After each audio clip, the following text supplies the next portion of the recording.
Hello friends, my name is Yash Shajid and I am a chartered accountant by profession. और आज आप सभी का स्वागत है एक और नई वीडियो के साथ। इंडिया ने अपने स्ट्रैटेजिक रिजर्व से 5 million barrels of crude oil release किया है। तो इंडिया ने ऐसा क्यों किया, जानते हैं आज के वीडियो में। So let's begin. Crude oil prices have been rising continuously. तो ये प्राइस इंक्रीज़ के कारण क्या होगा और ये चीज़ क्रूड ऑयल कहाँ कहाँ यूज़ होती है, सबसे पहले इसके बारे में जानते हैं। सो क्रूड ऑयल का main utilization as a fuel होता है। येस, द पेट्रोल डीजल जो भी ये चीज़ें हैं ये क्रूड ऑयल के कारण यूसेज होती है। फ्यूल के अलावा ये टॉयज़ बनाने में, प्लास्टिक बनाने में, एग्रीकल्चर में यूज़ होने वाले फर्टिलाइज़र, पेट्रोकेमिकल्स के लिए बनाने में और अलग अलग इंडस्ट्री कंपोनेंट्स के लिए ये चीज़ें बनाने के लिए क्रूड ऑयल का बहुत ज़्यादा यूसेज होता है। अगर क्रूड ऑयल का प्राइस बढ़ेगा तो इसका इनडायरेक्ट इम्पैक्ट अपने नॉर्मल इंडिविजुअल्स या कंज्यूमर्स पर ही आने वाला है।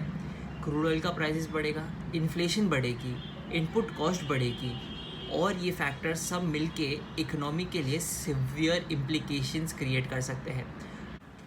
इंडिया में भी क्रूड ऑयल प्राइस इंक्रीज़ होने के कारण पेट्रोल डीजल ने 3 डिजिट मार्क क्रॉस कर दिया था और facing huge amount of pressure from the common man as well as the opposition, government ने पेट्रोल और डीजल पे टैक्स रेट्स थोड़ी कम कर दी है और थोड़ा सा कंसेशन प्रोवाइड किया है कॉमन मैन के लिए।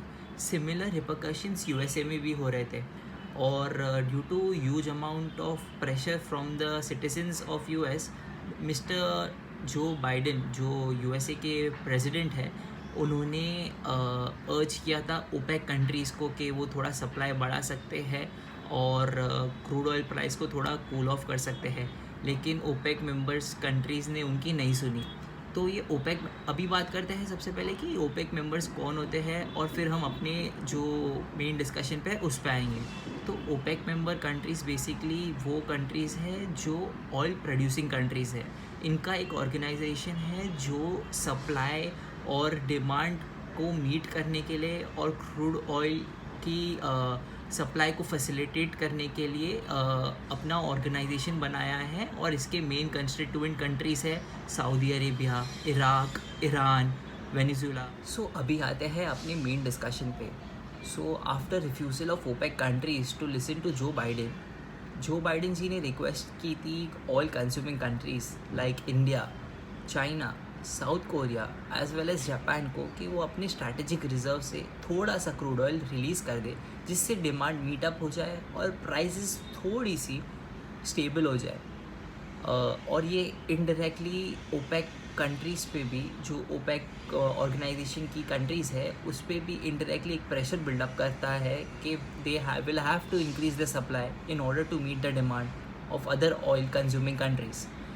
तो उसी के लाइंस पे इंडिया ने अपने रिज़र्व से, इंडिया की करंट रिज़र्व कैपेसिटी है 5.33 मिलियन टन ऑफ बैरल्स, उसमें से इंडिया ने 5 मिलियन बैरल्स के ऑयल रिज़र्व रिलीज़ कर दिए थे।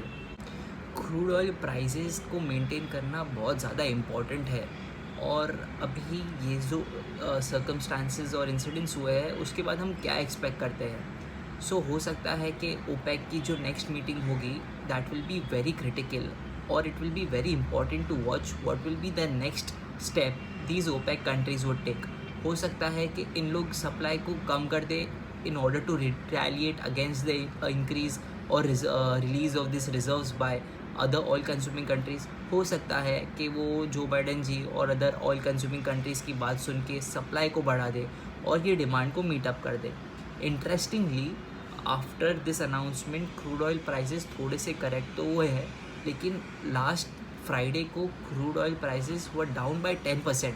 सो बेसिकली इसका ये सब इंसिडेंट से कोई रिलेशन नहीं था, लेकिन इट वाज मोर और less related to the new COVID strain which has been found in South Africa.